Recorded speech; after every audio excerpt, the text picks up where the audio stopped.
Yo, what's up everybody? So I put my fishing gear away and I'm getting full blown into spring beaver trapping, probably like I never have before. I got more traps this year, a bunch more. And I'm building some stuff. I'm gonna build a drowning rod for you guys today. Do me a favor, if you are already not subscribed to my channel, go down, subscribe. Tons of beaver trapping videos coming, you guys, tons of them. So today I'm going to show you how to build a drowning rod, or how I build a drowning rod. There's 400 ways to do it. Somebody might say their way's better. Okay, guess what? My way works. So, yes, anyway, if you guys, I'm not, like I said, I haven't started trapping yet. I'm going to here on Wednesday. That's like 2 days from now. Got a lot of trap modification to do yet, but Trapper J, you guys know Trapper J. If not, guys, go check him out. I'll put his link down below. Trapper J's been doing a ton of spring beaver trapping already, so if you're waiting for my stuff to come out, you need to scratch that itch, get over, check out Trapper J. I'll drop his link down below. Anyway, you guys, let's get into making this video quick. Yo, what's up everybody? So today, I'm going to be building a drowning rod, okay? You guys have asked me about this before. I'm actually building 16 of them, to be honest with you. I've only built a few, but they work fantastic. I'm kind of doing it a little bit differently, just because I'm not building the drowning lock. You can build drowning locks, you guys, if you want, out of square tubing, but don't. What I recommend is I have these Hags drowning locks right here. Pretty cheap, fantastic, you guys. Just, there's no need to build them unless you have to. So got the Hags drowning lock here. I have a 10-foot piece of 1/2-inch rebar, piece of flat iron here. You can buy that at any steel supply area. Let's see here. I have a 3/16 quick link here. This is rated for 660 pounds.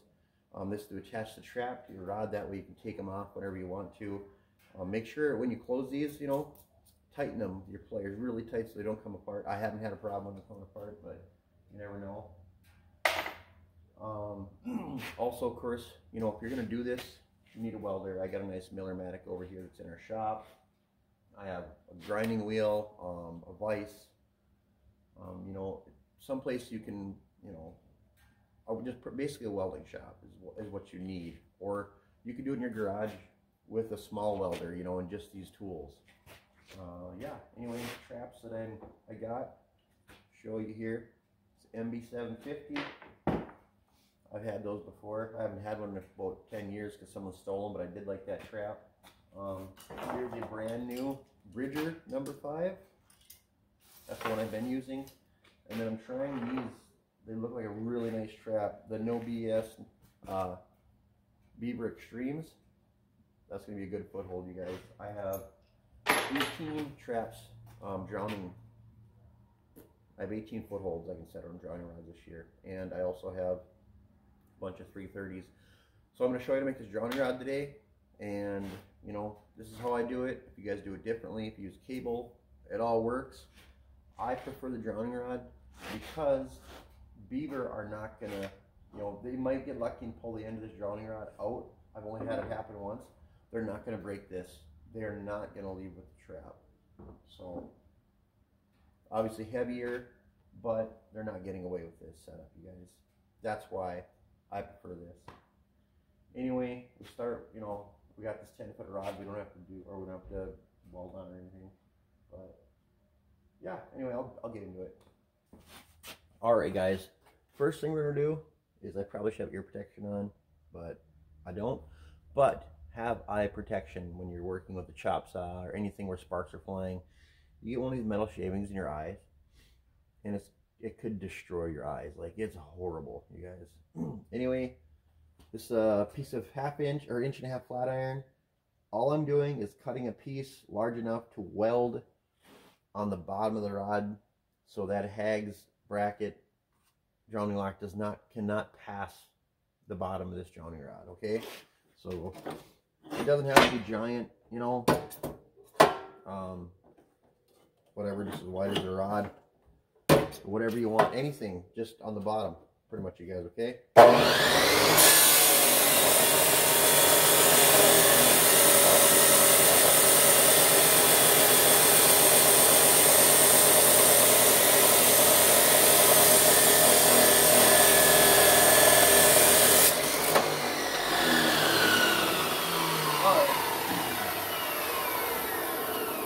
So that piece is still hot, but this one isn't.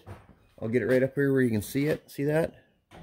That piece of flat iron is just big enough to weld onto that rod, okay? So that's the next step in making a drowning rod. Go.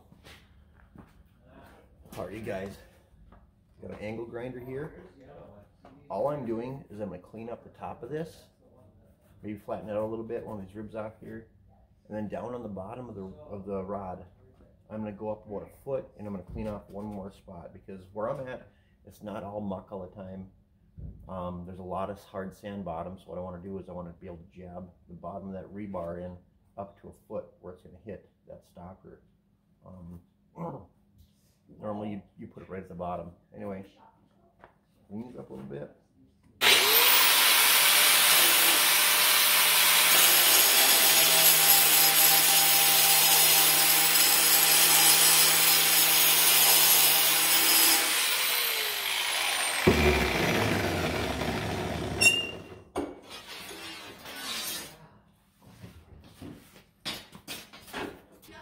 Alright, here we go. Like I said, you could put that stopper on the end here, but I don't want that beaver to be able to pull that trap all the way to the end. I want it to stop up here someplace.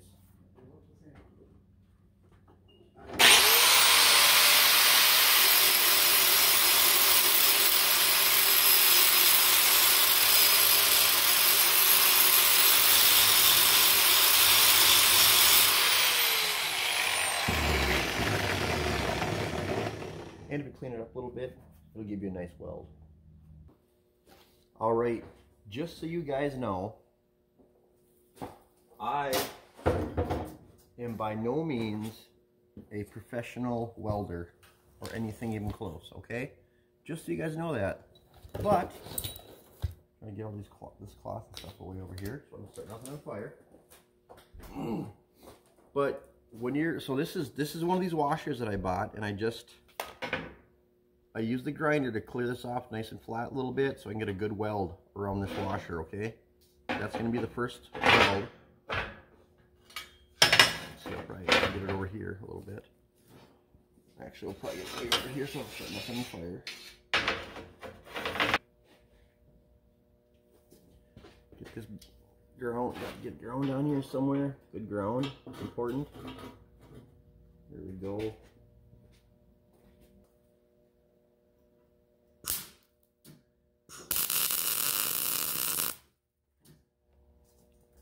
Okay, so that was a good first weld. Now, you guys see I got that first weld on there. It was a good weld.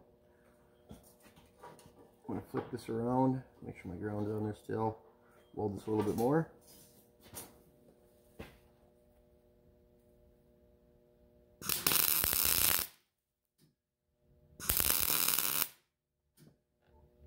And one a little bit on the back too over here.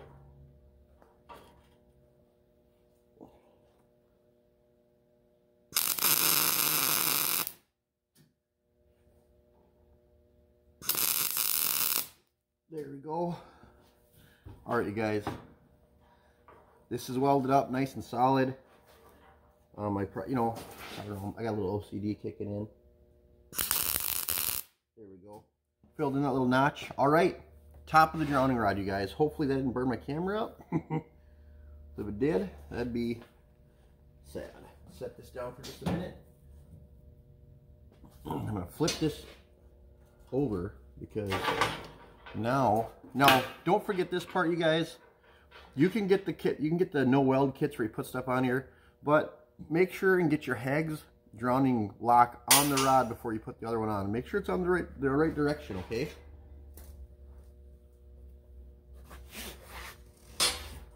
So I want that like this, obviously. Okay. And I got this saw here.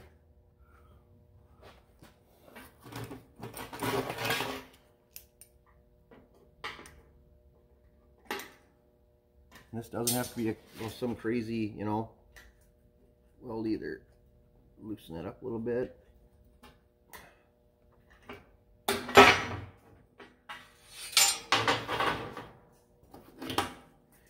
Go get it grounded again quick. Now that's just that little piece of metal I had in there, okay, you guys?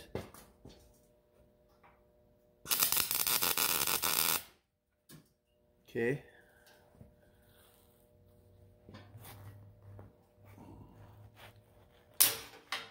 Alright.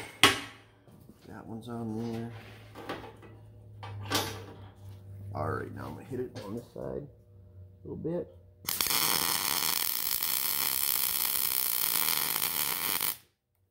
There we go.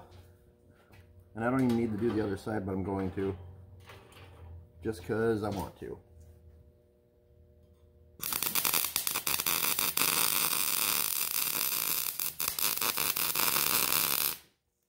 There we go. Okay.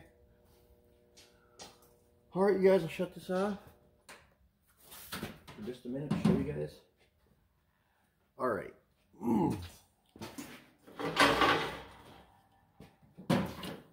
Alright, you guys. See that? Weld right there. Weld right there. Weld on the top. This ain't coming off. Now, this hags is going to come down, hit this lock. There's no way this is coming off the end of this drowning rod, okay? So, 10-foot drowning rod. There's that on that end. Hags drowning lock quick, okay? And then however you choose to attach your trap is totally up to you guys, okay? So there's my Hags drowning lock. Here's a trap. Excuse me. There's a quick link right there. Run that through right like that. Oh, maybe these won't fit. Might have to get the smaller link or cut it out. I do have 220 pound links. I didn't know what was going to work with certain traps, so. Alright, so here's actually the smaller quick link. I've used them both. This is a 220 pound stainless steel quick link. Pick it up like that. Boom. Make sure and tighten this though with the pliers. And there you go. That's literally your drowning setup, your drowning rod. Then, you know, for transportation or whatever, easily just take them off quick. Or for storage, whatnot. There we go. It's still hot, so whatever you do, don't touch that. Dip it in water or something. Anyway, you guys, that is how I build a drowning rod. I have 15 more of these to go. So, yeah, I'm going to get to her. Hope you guys enjoyed the video.